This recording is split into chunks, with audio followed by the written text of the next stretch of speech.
Hi guys, another follow-up video from my microdiscectomy surgery, and it's now been 12 months almost to the day that I had surgery. My surgery was on the 3rd of March 2016, and it's now the 11th of March 2017. And I thought that's another good milestone to do another video. Of course, my last video, if you've been following me along, just to see how I'm going, was in December, which was 9 months, where I talked about trying to get back into sport and the reasons for doing that. And just as a recap, I used to be a very active person prior to my little accident that I had, and then I had a big pause, massive amounts of pain, had the surgery, and now I'm feeling pretty good. And as I mentioned in my last video, I was preparing for a little triathlon. It was a little sprint triathlon. Here in Australia they call it a super sprint, which in the case of the one I competed in was just a 400 meter swim, 15k bike ride, and a 4k run. And I thought that'd be short enough and sensible enough just to get a feel for how my body's going, see how my back's, going to react to doing a bit of competition. And it went really well. So the triathlon was 3 weeks ago now. Yeah, 3 weeks ago I had the competition. Went fantastic, had no problems. Surprised myself, ended up medaling. Got third in the old fellas category, that's 40 to 44. So I was really stoked with that result. Really pleased, and give me a nice motivation boost to train a little bit more for the next triathlon, which I signed up for now, which is in 2 weeks' time. As I mentioned in my last video, I was having, this is in December, I was still having problems with riding my bike, especially my racer, and ever since I started training, that's fixed now. I can now ride my bike 50k's, 70k's, being in the dips, it's all not a problem. So that's really good, a good result for myself that I'm really happy with. A big factor I think is I lost a lot of weight thanks to the training, changed my diet, and I went from December, when I decided to get back into sport, back into training, I was 66 kilos, which I'm only a small guy. Is a lot of weight to be carrying around for myself, and that's all gone now. So I'm back to 59.9 kilos, which for me is a pretty good weight, especially if I'm racing. The way I did that was I found a program called Healthy Habits, highly recommended. I'll link to that program if you want to do it. It's, really helped me a lot, changed my habits more so. Like I knew what to do, but it was the habit forming that really helped me in that program. Yeah, that helped me a lot to drop my weight. And I think dropping my weight was good for my back anyway. I kind of just figured just having all this pressure, unnecessary pressure when I'm exercising,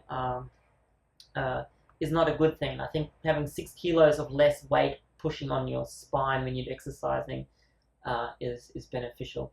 And that's pretty much all I really have to report. Everything went well. I can train again. And my next goal, of course, is to somehow figure out how I can get strong again. Like, I'm doing lots of cardio stuff, which I really enjoy, doing my long bike rides, doing triathlon. I want to obviously start make my way towards a proper triathlon. Proper triathlon in my mind is the Olympic distance. But I've set myself a goal of maybe 6 months to work up to the Olympic distance. The next one I'm doing is a sprint. And I got a bit of a taste for competition again, strangely enough, just with the result I got. And so now I'm thinking, how can I get into a bit of strength training again? And I thought CrossFit was a really great way of doing that. But I'm still a bit concerned, a bit wary about going back to CrossFit and throwing weights about. So the strategy I'm going to try out for myself is just to start doing some body weight workouts, just some of the workouts I used to do CrossFit, which were just body work stuff. And I'm just going to do that in the park. That way I don't have to worry about any of that stupid pressure that you put yourself under when you've got a whole bunch of other guys doing stuff. And then see how that goes for the next couple of weeks. Continue training for the triathlon and distance stuff, and then I'll have a good chat with my physio about how I can transition back into doing CrossFit. I don't think I'll ever want to see a kettlebell again. Not that I injured myself with the kettlebell. I just don't think it's a good movement if you've had a microdiscectomy surgery. And I'll probably, unfortunately, will have to stay away from the Olympic lifts, which is a bit of a shame because I really used to enjoy doing the Ollie lifting. I just like that feeling of the snatch and the clean, but I don't think it's worth me re-injuring myself for those movements, although I think they're excellent for gaining athletic strength. And I think that's all I've got to say. Yeah, if you're watching this because you're worried about having a microdiscectomy, yeah, it is a worrying kind of thing because anything can kind of happen, but I think if you've watched my story, and there's lots of people out there sharing their stories as well, there's lots of people where there is a positive result, and I think actually there's more positives than negatives out there.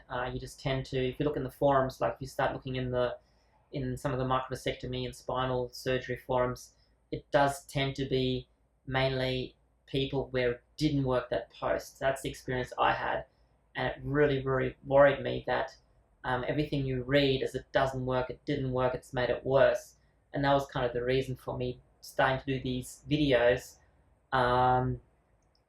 that there's some information that it actually does work for a lot of people. And I'm really thankful and really glad that I'm one of those people where it appears to have worked as well. And that's pretty much all I've got to report.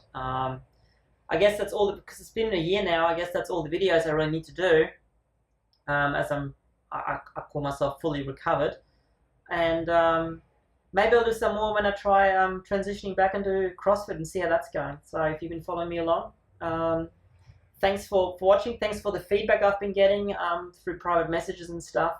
And if you have any questions or just want to share your experience, just either leave me a comment or send me a private message.